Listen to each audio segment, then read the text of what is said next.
You are very, very privileged because you're about to hear a speech which is being published tomorrow in one of Louise's favourite websites, Conservative Woman. Yes. So here we go. Now, you will see on the flyer tonight the term Great Reset. And it's derided as conspiracy theory, yet this is the title of a book by the World Economic Forum chief Klaus Schwab. Any more boos? These are true pantomime characters. So.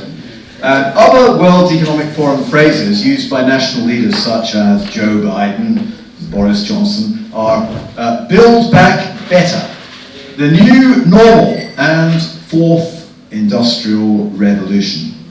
But they all relate to the same globalist project of technocracy. Technocracy is a word we all need to learn and we all need to use. Yeah, because otherwise we're stuck using euphemisms and using the language that they want you to use. As I'll explain, technocracy presents a huge risk to humanity. So let's go back to 1972 in an office perched high amidst the gleaming skyscrapers of Manhattan. Here's a quick question for you. When was the World Trade Center built? Anyone know? 73. Someone has encyclopedic knowledge? Yeah, 1973. So you can imagine the steel girders and all that. The building is gradually rising on the skyline, but not yet completed. So 1972, we've got David Rockefeller and Zbigniew Brzezinski, who felt destiny in their hands. The former was a successive head of the Rockefeller family dynasty, an industrial magnate and head of Chase Manhattan Bank, and a leading member of the secretive Bilderberg Group. His companion is less known, but Brzezinski, a professor at Columbia University in New York, was highly influential in Washington, and they would create one of the most powerful globalist organizations. In 1970, Brzezinski's book, Between the Ages, America's Role in the Technotronic Era, envisaged a society that, quote, is shaped culturally, psychologically, socially, and economically by the impact of technology and electronics. And he explained, again, quote, such a society would be dominated by an elite whose claim to political power would rest on allegedly superior scientific know-how. Unhindered by the restraints of traditional liberal values, this elite would not hesitate to achieve its political ends by using the latest modern techniques for influencing public behavior and keeping society under close surveillance and control.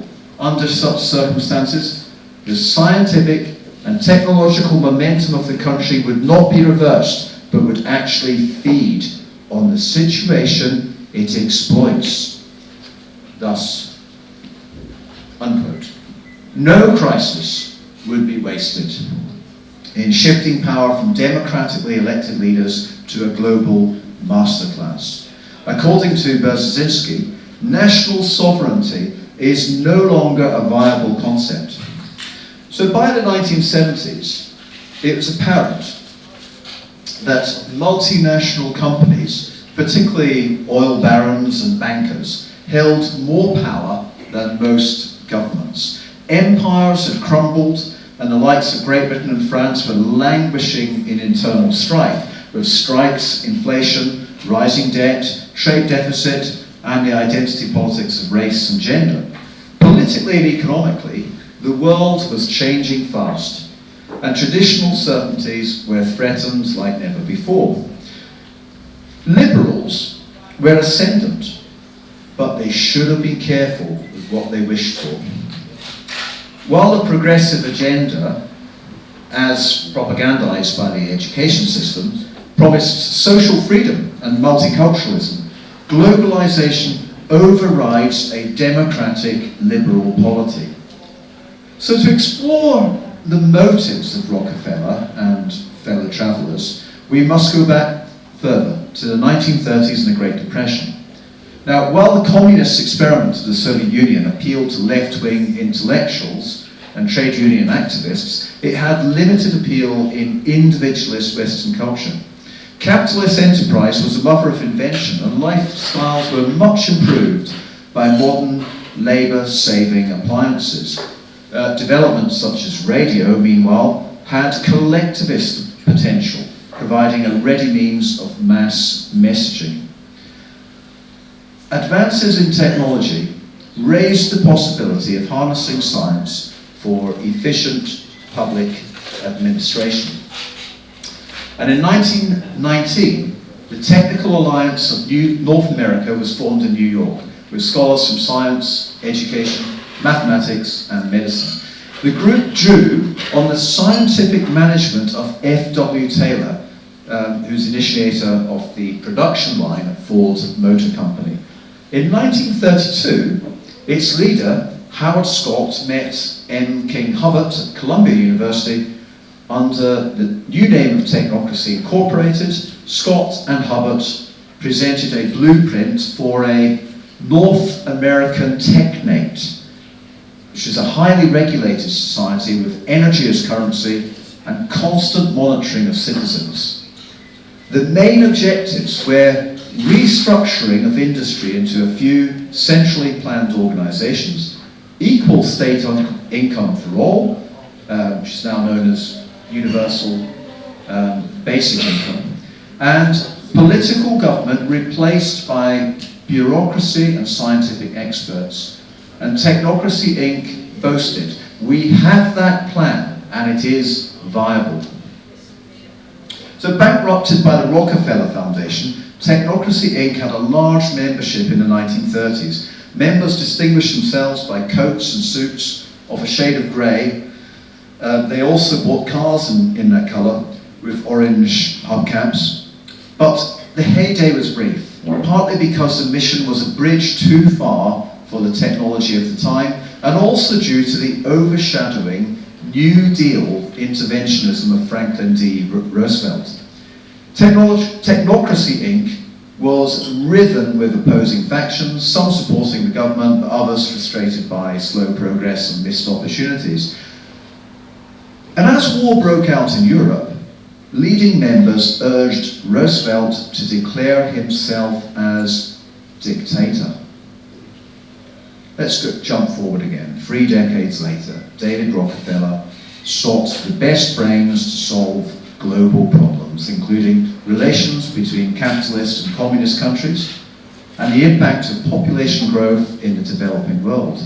In July 1972, 17 chosen experts in finance, international relations, and political science met at the Rockefeller Estate in Pocantico Hills, upstate New York, to found the Trilateral Commission. At a final planning meeting in Tokyo in January 1973, chairmen were appointed for each triangulated region, Western Europe, Japan, and North America, with Berszynski as director.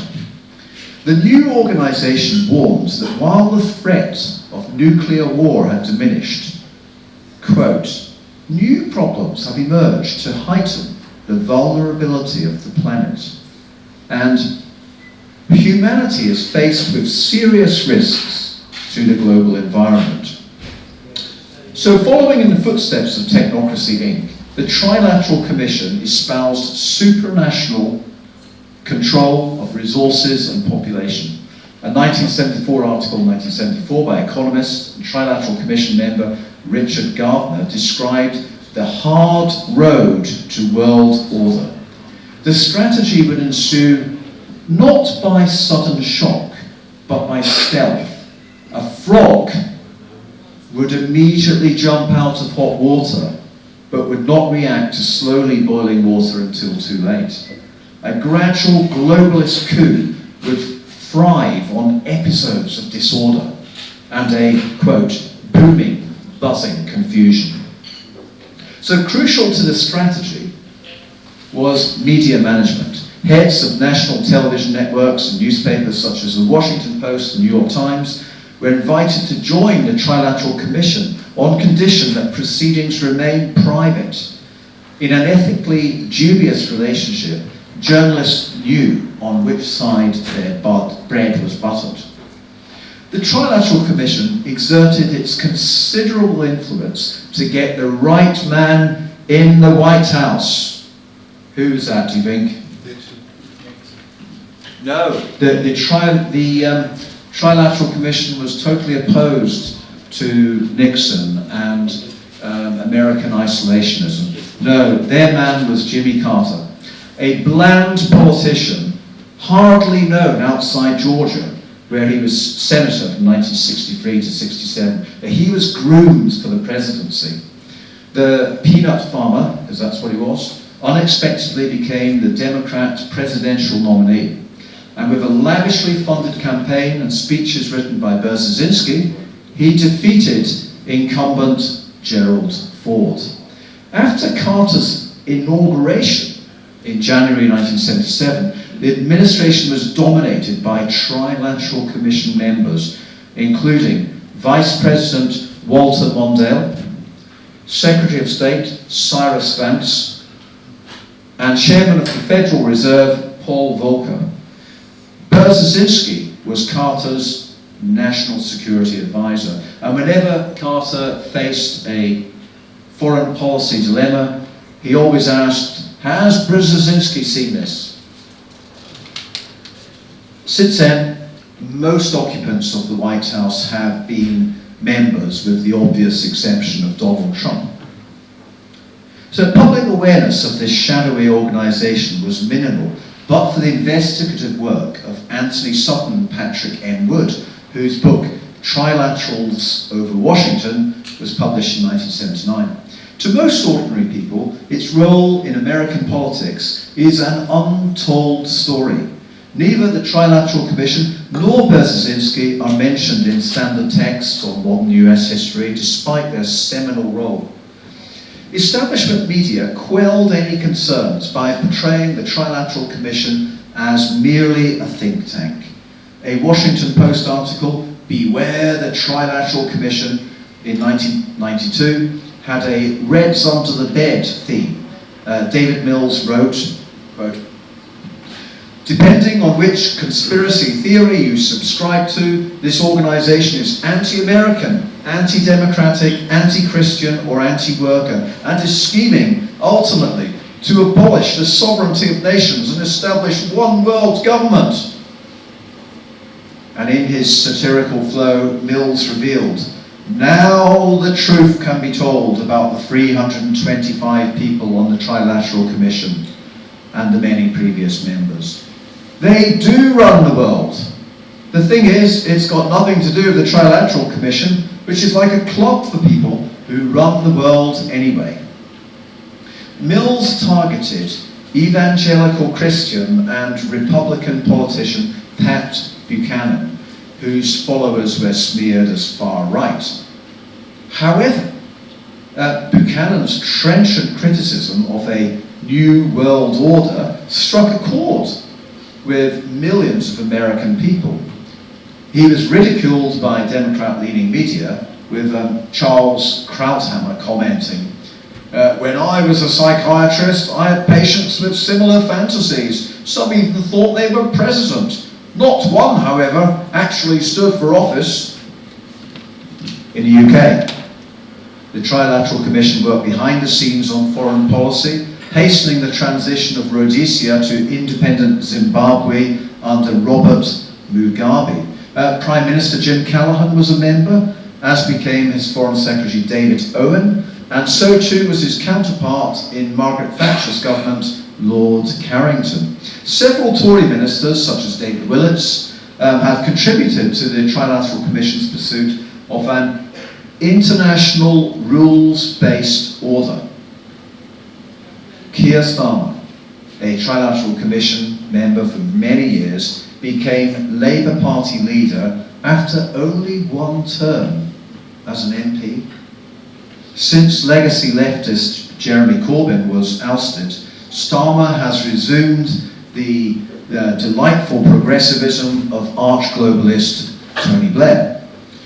The Trilateral Commission has pushed the United Nations doctrine of sustainable development, which really means global control of food and fuel. Its members continue to occupy positions in the American deep state. But while the Trilateral Commission avoids publicity, another organisation is not so shy.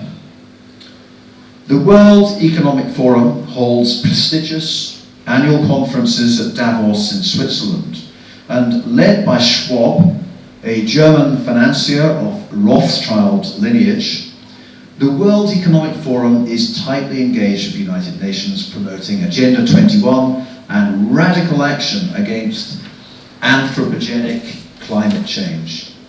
Draconian restrictions on livelihood and liberty were fully accepted by leading and opposition parties, whatever their political hue. Starmer urged stricter measures, despite these disproportionately affecting the socio-economically disadvantaged constituency that Labour was founded to represent. In Canada, Justin Trudeau responded to truckers camping outside Parliament in Ottawa by invoking a state of emergency and deploying riot police and army to brutally quash their peaceful protest. His deputy, Chrystia Freeland, brackets, whose grandfather was a prominent Nazi, froze protesters' bank accounts without trial. In 2017, Schwab boasted that the World Economic Forum was infiltrating governments with its leadership program. He specifically mentioned Trudeau, adding that we penetrate the cabinet. Indeed, more than half of his cabinet, as Schwab said, are young global leaders. And when MP Colin Carey asked whether this organisation has undue influence on Canada, the Speaker pretended that he couldn't hear the question, before a minister stood up and scolded the questioner for peddling conspiracy theory. Both appointees are members of the World Economic Forum. The World Economic Forum called for a Great Reset. And this Great Reset has striking similarities to the tentative plan of Technocracy Inc. almost 100 years ago, a command and control system. Technocracy is conflated with both communism and mega-capitalism, but it has no interest in political ideology or a free market. China, under its notionally communist regime, is at an advanced stage of technocracy. In the West, the UN network of smart cities will redesign urban life. Artificial intelligence, a cashless society, and domestic digital passports have been introduced with little resistance as people are duped into accepting encroachments on privacy and freedom for convenience and safety. Implanted microchips already in use in Sweden is the domain of ethics, a concern that's sadly lacking in globalists.